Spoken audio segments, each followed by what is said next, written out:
Hello and welcome to episode number 9 of the Wise Mind Fireside Chats, or Wi-Fi Chats in short. And I'm really happy to be here with some very special guests.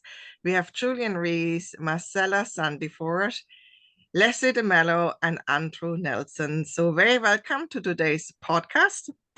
And as a subject today, we're actually talking about life balance. Now, life balance is something which is around for quite a while, for the last 20 years. Nobody ever really talked about life balance before that, but now it's huge. Usually we talk about life-work balance, and after feeling as more we talk about it, as more stressed people are, and the question is, are we going down the wrong garden path with our thoughts about life balance? And that's what we're going to discuss today. So, some uncommon sense for me, the first one is that life work balance is not a good picture. We're putting pictures in our heads with the language we use. And I'm just wondering what your thoughts are on that, because for me, there's life, there's work. That's what we create with the concept, the word of life work balance. So there's work, and work is usually evil because it holds us back from living. That's usually what happens with that image. It's like they're becoming enemies, right? One is in the way of the other. And that's the first kind of, I think, where we need to have a little bit uncommon sense, because that's what we taught, and I don't think it's helpful. And I want just to open up the conversation, wondering what do you think about that? Yeah, thanks, Gaby. It's something that I've been thinking about a lot recently, and from a leadership standpoint and a company standpoint, quite often it's very easy to fall into this place of we have employees, they come, they do a job, they go home, and we see them as employees rather than as people. And so then we kind of kid ourselves by, let's have a company barbecue and we're going to see you as real people for 2 hours, instead of inviting them in and spending time as a group on a constant basis, looking a little bit higher than the company goals, looking at what are we creating here as a culture within this company, so that people now are reflecting on the four main areas of life, mental, emotional, physical, and spiritual. And let's discuss that. We don't have to be in agreement. We're not coming here to answer all the questions, but the more we discuss those things, the more relationships we build. And then as a result, that we create a great environment, but also we start to create an organization that's looking beyond just the results. But of course, it's going to help the results too. So that's something that's been going on in my head with regards to this life balance thing. We've been too focused on just, what are you doing? What's your position in this company? So I'd like to just build on what Gaby had started with. Whenever we talk to anyone about, or whenever I talk to anyone about life balance, what they, by default, what they think about is work-life balance. So, and at the same time, it's as if they see, like Gaby said, they see work as this one component and life as this one component. Now, the work that you do is actually enabling you to live the life that you want to live. And that is something that a lot of people tend to forget. But the way I see life balance is, work is important, but it's essentially one component of life. So when we look at life balance, we have around these 7 or 8 areas that are essentially very important for us to have a well-rounded life. The first life area that I like to focus on is health and nutrition, because this is the body we have. This is the body that takes us around the world. This is the body that takes us to work, helps us to interact with our families, etc., etc. And if this body is not being treated right, it's not getting the right nutrition, it's not getting the right exercise, it's not getting the right rest, then everything else in our life automatically is out of balance. So we have this body that we take care of, looking at the physical, the nutrition area of our life. Then the next most important area, the way I see it, are our relationships, because the quality of life, very frankly, depends on the quality of our relationships. So making sure that your relationships are in order, making sure that you're keeping good relationships with everyone. Then, of course, there's work, there's your career, because the money has to come in from somewhere. I mean, we've all got to earn a living. So there's the work, there's your career. Then there are educational pursuits, because we all need to grow, we all need to keep developing as people. So we need to have this drive to keep bettering ourselves. Then there's the area of recreation, which many people forget about. They think of recreation as a sin. They think of something that is very selfish that they are doing when they are giving time to themselves to pursue their hobbies and their own interest. But this area of our lives keeps us connected to I would say, who we were before we have come to this point, because there are many things that we've always wanted to do in life, but we gave the excuse that life kept getting in the way and kept putting them off. And then finally, there's this area of community or social responsibility, because we can't just keep taking and taking. We've got to keep giving back, because sometimes in giving back, that's where we actually start to experience joy. And life balance is essentially trying to be focused on all of these areas simultaneously. And it is possible that there will be some areas which will need more attention at one point of time, and some areas which will need less attention. But ultimately, it's about trying to be in sync, which is essentially a lifelong activity.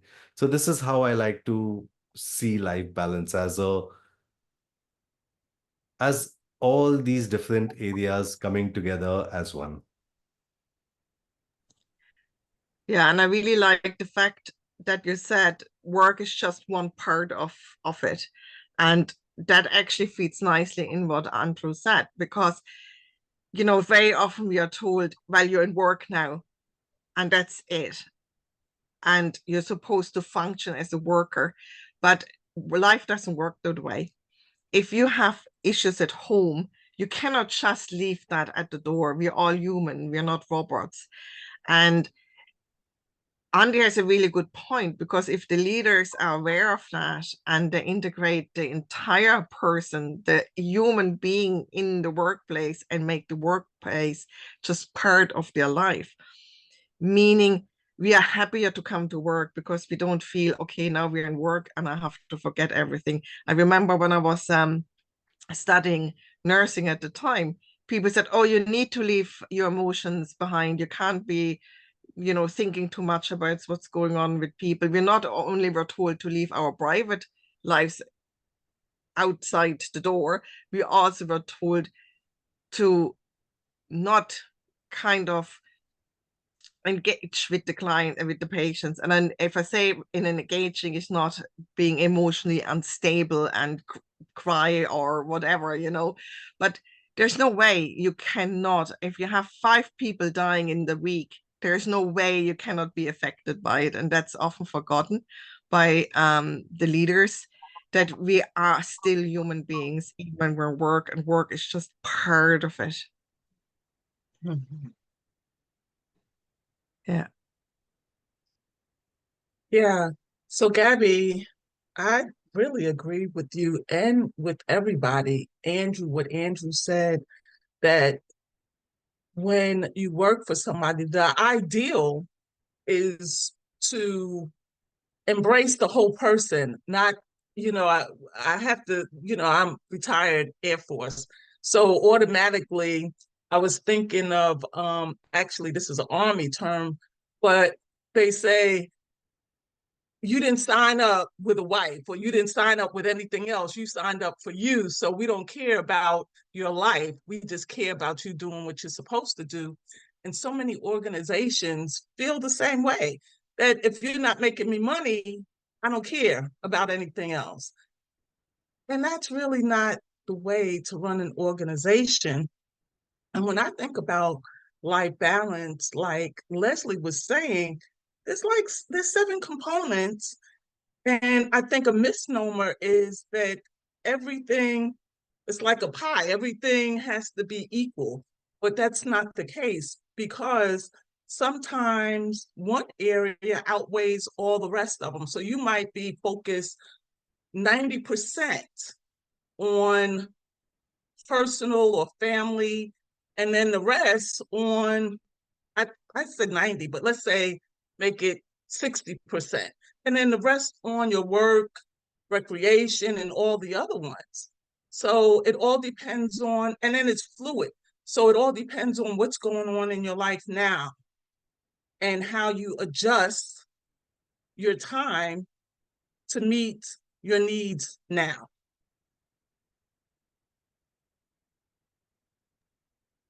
Yeah, I'm gonna bounce on that as I feel like it's not maybe not the right perspective, like to make in opposition work and life. I think, like as Leslie said, like work is a part of life. I think it's not really like the right perspective to separate them into opposite sides, because I feel like if we opposite them, if we work too much, we burn out. But if we go too much on the life side and we don't flourish and we don't push ourselves, we start to become depressed. So both of the end are not really good, I think. And I don't think it's about like having them balanced, because as an entrepreneur, for example, when I'm starting a new project, of course I will have less time for family or friends, and that's okay, and it's not really unbalanced. The idea for me is like to don't go too far on that direction, to in a way that makes me lose connection or lose too much quality time, but accepting and working on acceptance that it's gonna be unbalanced for a certain time, but it's okay.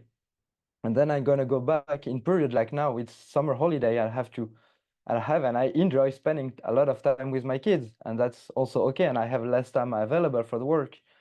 That's the way life is, I think. So it's just, yeah, it's different area, and having like this idea of, okay, I'm gonna focus on a little bit more on this area instead of other ones, and that's okay. And staying kind of balance, like, and when we lose balance in one end, we'll always get like burnout, depressed, or if it's on the emotional area, we're going to be over emotional, or we're going to block our emotion.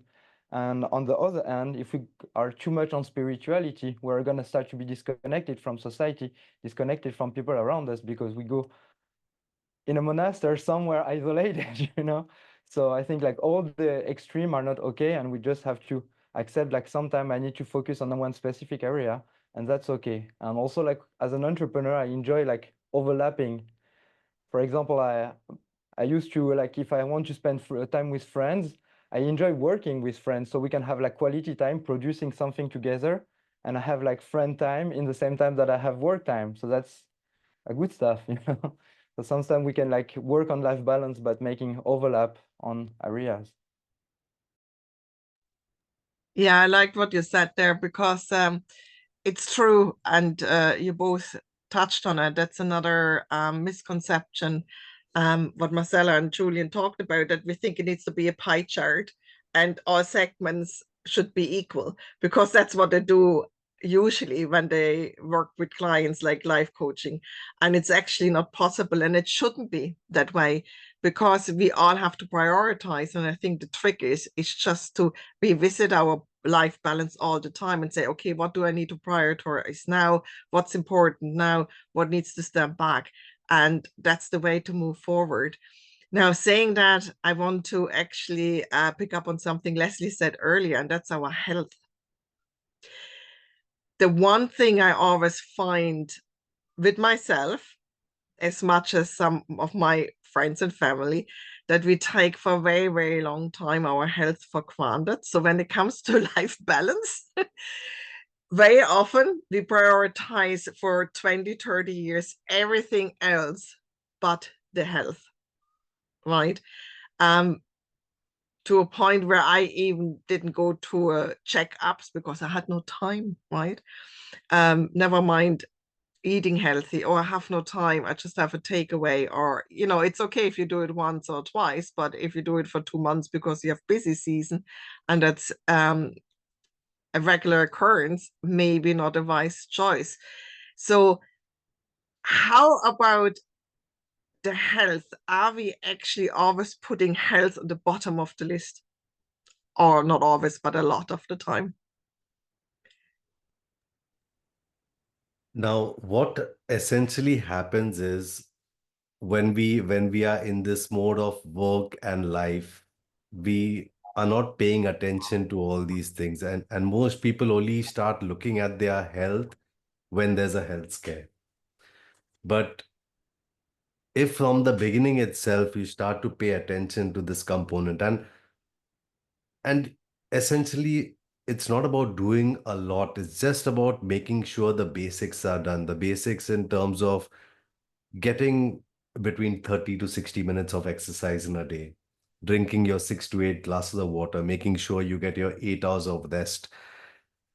And there's no separate time that is essentially needed to be put for this, because when you're on vacation, you'll be doing the same things. You'll be drinking your water and you'll be eating food that supports you, and you'll be needing to take your rest.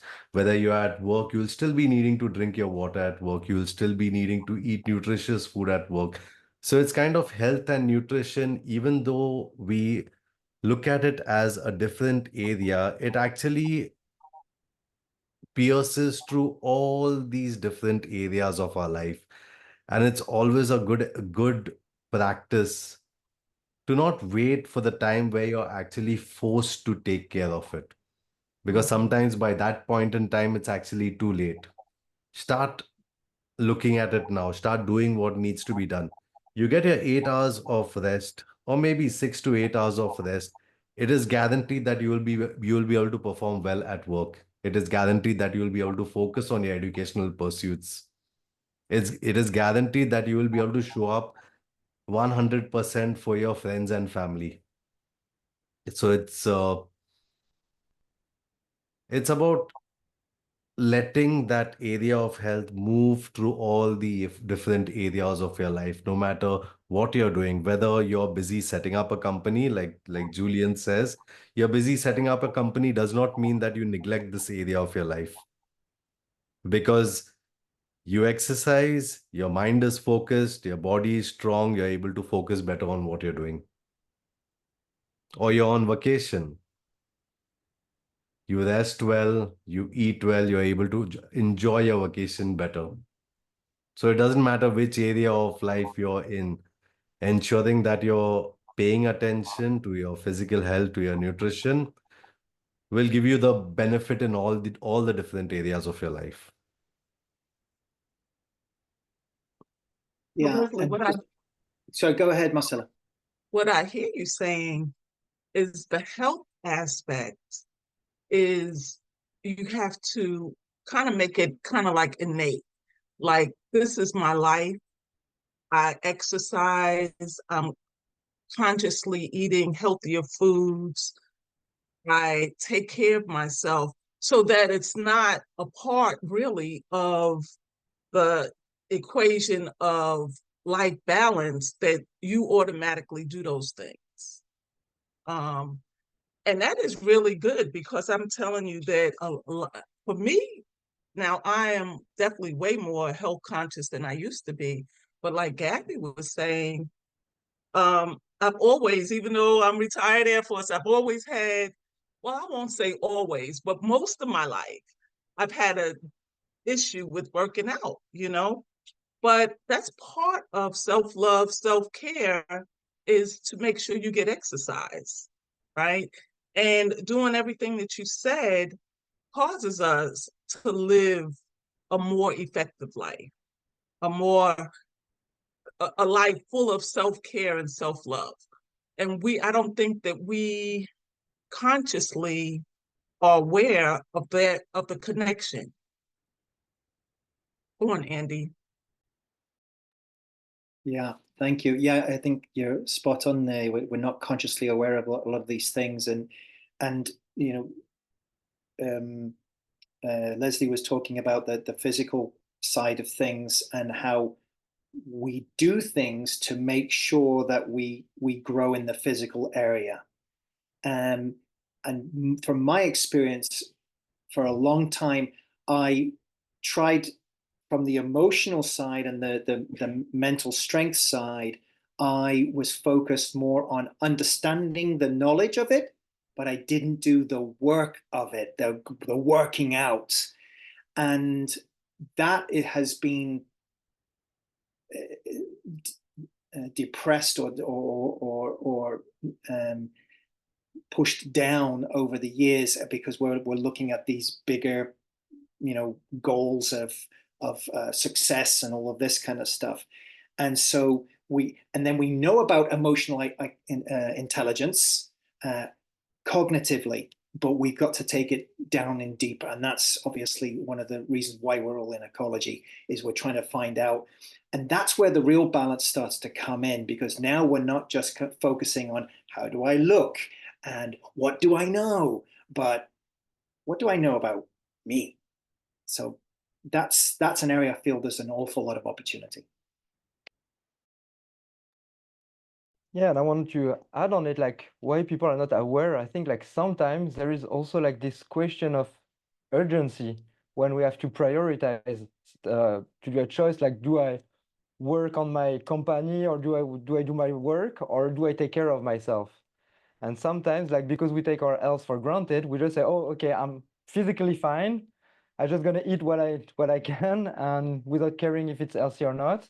I'm not gonna exercise, and that's gonna be 1 hour or two to do my job. So, or to spend funny recreational time with friends. So I think it's always like kind of a urgency choice. And when we are in a position and a place when we are looking for painkillers, kind of, instead of taking care of ourselves. Do I take my vitamins every day to stay healthy, kind of, like, and I think like sometimes people like rather choose urgency and say, okay, I'm fine for now, let's focus on something else. But I think we can all agree that when we are well rested, when we eat well, we are way more productive. So if the purpose, for me, that's what works for me, like how I keep my health, how I keep going outside for at least 10,000 steps, is because I want to be productive. And I know if I don't do it today or for a few days, then the next week I'm going to pay it in productivity. I'm not going to be able to do my job well. I'm going to have an unclear mind, or I'm going to feel like tired physically. So I think it's important to take care of our health, because like otherwise that's the first step to be unbalanced and to lose productivity, being tired, and then it's a circle, Yeah, I really like that, and I'm glad you all brought that up, because for me, it was almost a picture where life has as a foundation this really solid rock, and on that rock I'm building my building, my castle, my lighthouse, whatever it is. And that foundation is the health. Because if health goes, everything else will crumble, as Leslie said in the very start. So the question really for me is, would it be wise to actually take health out of the balance, life balance, make it a foundation where it becomes daily routine worked in, like drinking our water, like doing the 20-minute exercise, even if it's just a walk around the block, right? Something to get moving, and then see the life balance, the rest on top of it. And we can work it in. I mean, quality time with family and kids. We can go and do something fun outside in nature and exercise and do something for the health, or go cycling, or whatever we like to do. Is that a more healthy picture, I wonder? I like what you're saying, Gabby, is that we build a foundation on health and then we put everything on top of that. But that's again throwing things off balance, right? Because now your thinking is only health is enough for me and everything else will fall into place. But no, it's you will have seven, or you'll have those eight foundations. You'll have health, you'll have relationships, you will have your community, you will have your finances, you will have your career, etc. And that will be the foundation for you to build your life on. You'll be building your life on that foundation. Now, how does it work? Let's assume that we have kept health as the foundation. Now, as Julien is saying, I'm trying to start a business. So now I'm completely focused on the business. So there's this first night I've worked late into the night. I barely come home, got some sleep, gone back the next day. And this has happened for the third day. On the fourth day, my wife calls me up and says, "You're not spending enough time with the family." So for the next 3 hours, are you able to focus on setting up your business? Now that all starts to collapse, right? So you're in the best of health. You're making sure you're getting your health, you're getting your rest, everything. But now you have it, you're not paying attention to your relationships. You're giving too much attention towards your career. You're you're not paying attention to the foundation of relationships, and then that starts to collapse. And because that starts to collapse, the other things start to go out of sync. Now I'm really not focused in my head to exercise or to focus on my water content or my food, because my wife is complaining I'm not at home enough, and because of that I can't focus on my business. So my business is not going anywhere, and I'm just sitting with all this worry on my head. So I guess it's about not so building a foundation, the 7 different areas or 8 different areas, that becomes your foundation. And then you start building everything else on top of that.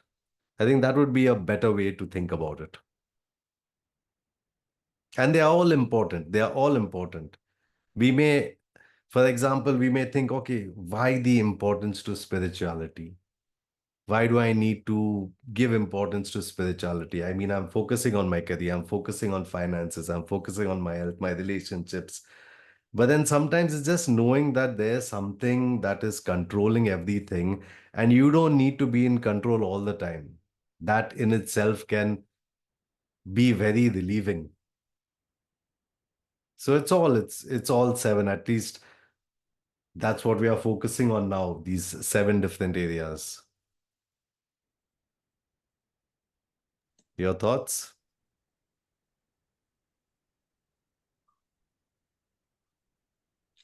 Well, I like it because I know what you're saying. If we put health just as the only foundation, we probably get to a point where at some stage we're prioritizing that all the time, which again brings life out of balance. In other words, oh, I have to go to my jogging now, or I have to do my meditation, while the partner is there with 5 kids hanging out screaming, and you go like, no, no, sorry, I have to meditate now. This is not going to work either, of course. Yeah. Yeah. And I can add, like, health is kind of a prerequisite, like you need it to move forward. If you want to do a good job, if you want to spend good quality time with your people you are with, you need like to be rested, to have like a kind of a full stomach, to have like stability in different area. Otherwise it won't work. So I more see it as a prerequisite, kind of, so I can flourish in other area. Instead of saying, "No, I focus here or there." It's not like a choice to make. Like, we don't question, like, I'm hungry. Do I eat first or do I work? We don't. It's not a choice. It's a prerequisite. Do I sleep for sleep also? You can do it like for 1-2 nights. Maybe some people a little bit more, but over that, like, sleeping is a prerequisite. So I think like there is some stuff like that. It's just like we need them as a foundation, we can say, but also like adding like the perspective of being a prerequisite is like it's not a choice to make. We have to do it, kind of. Yeah, Julian, you brought up a good point, and I know I've heard this over and over again too. But some people believe that like sleep is overrated. It's all right to have 3 hours sleep, and and they believe that they're functioning properly, but sleep is important. And when you don't get enough rest, eventually your body can deteriorate without you knowing it. So sleep is definitely important. But I do like the fact that you said health is like a prerequisite. I know it's part of the foundation. It's the 7 or 8 things. It's a foundation. But I also believe, like Gaby was alluding to, that without your health, all the other 6 or 7 things kind of takes a back seat, because when you're very ill, you're not concerned about the other things. Maybe relationships and all, you might be concerned about that, but everything else, you're just trying to get your health back to a good place where you're healthy. Yeah, I'm going to bring in the D word, discipline. For much of my life, I've thought of discipline as something that was unachievable, too difficult, horrible, only for those super Olympic athletes.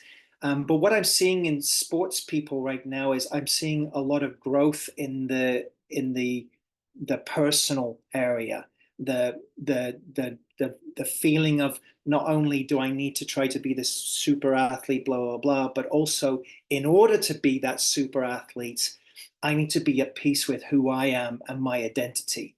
And that only comes through discipline, and the discipline helps you prioritize and decide, okay, how much of my day am I going to spend working out? How much of my day am I going to spend on the new company, et cetera, et cetera. And so putting processes in place that will allow me to feel comfortable that I'm working slowly but surely in a direction for a higher goal. I'm going to quickly jump on this idea of discipline, because I always find like interesting like to hear like other people's perspective, because since a long time I feel like we are always disciplined. We cannot be undisciplined on something. It's just not possible. It's not like human to be undisciplined. As an example, like we are all disciplined to breathe regularly. We're disciplined to do that. And if you're not eating healthy enough, and you're thinking, oh, I have to discipline myself to eat more healthy, well, that just means you're disciplined to eat unhealthy. Do you see my point? If you say like, I need to practice more exercise, you're disciplined to not doing it. Just have to shift to take a decision, not motivated, because if you motivate yourself, that means like you're not willing to do it and you're pushing yourself. And there is a moment when you're going to say like, no, I don't want to be pushed today. And that's where it's hard to be disciplined.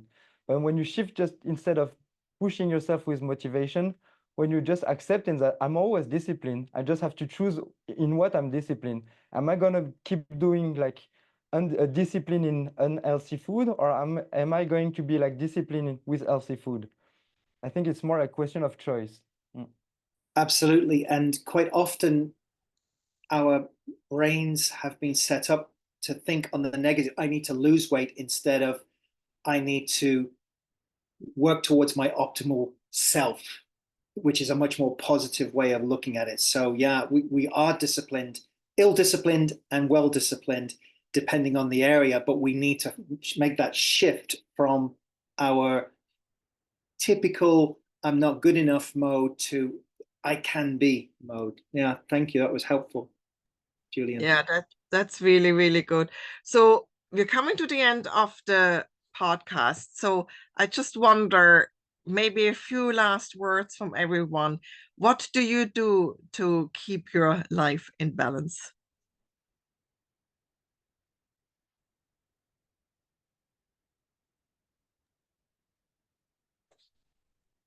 So,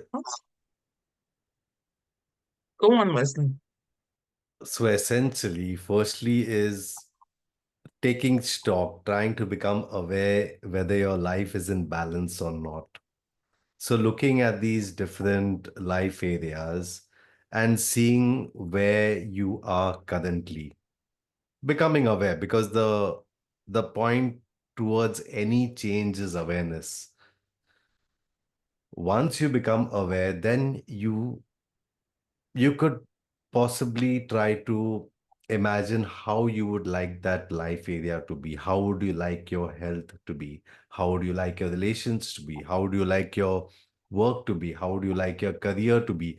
How do you see yourself spending your leisure time? Write that down and then see what needs to be done to bridge this gap. And And then it's about creating the processes so that you're doing the work needed to bridge this gap. And those processes come in the way of creating a routine, creating a morning routine, creating an evening routine, creating a routine for the weekends, creating a routine even while you're on vacation, just to ensure that the things that you need to do are being done. And then it's about doing the daily work. The D word that was used, discipline. That would be all that's necessary. Take stock and then take action, because I mean, yeah, we can read the books and we can listen to the podcast and we can be inspired, but until we take the action, no change really happens.